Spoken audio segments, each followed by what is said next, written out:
Honorable, he also said keep the speaker out of this. So keep me out of this. Sabina Chege.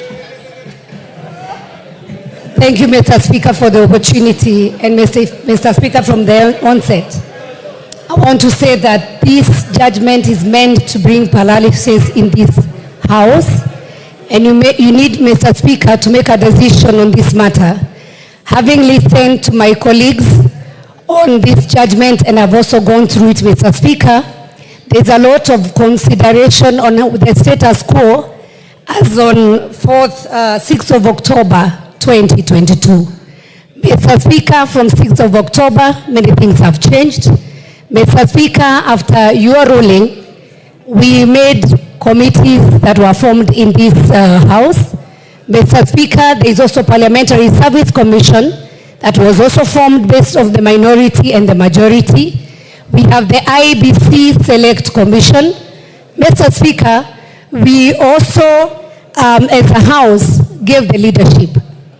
Early this month, Mr. Speaker, we also received communication or reconstitution of the committees. And this afternoon, we're meant to have the House Business Committee. And so, Mr. Speaker, the big question I'm asking myself. So, who are going to be the chairs or the membership based on the majority and minority? And I think as a House, Mr. Speaker, and the fact that you're supposed to give a decision, you need to clear the air on the issue of majority and minority. After 2 years, Mr. Speaker, many things have changed. There are post and there are pre-coalition agreements. There are some coalition agreements that were done before the election, Mr. Speaker. If we take the case of Chap, Mr. Speaker, even before the election, they had left the coalition that they had signed with before. And so, as we make the decision, are they part of Azimio? And the other question is, does Azimio still exist? Mr. Speaker, as a Jubilee Party, June 2023, we wrote a letter here as members of Jubilee Committee and requested to be an independent political party. So, Mr. Speaker, as we make this decision, are we going to be counted in Azimio, or are we going to be counted as independent? And because, Mr. Speaker, we hold these positions, we need clear guidance, Mr. Speaker, on this issue, so that as the whip sit down to reallocate the position, we know where we belong. Simple mathematics.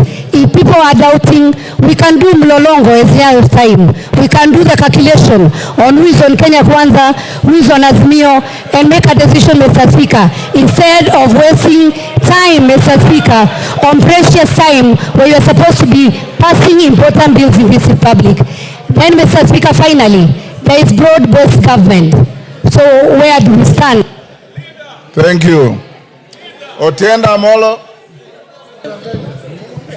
Thank you, Mr. Speaker.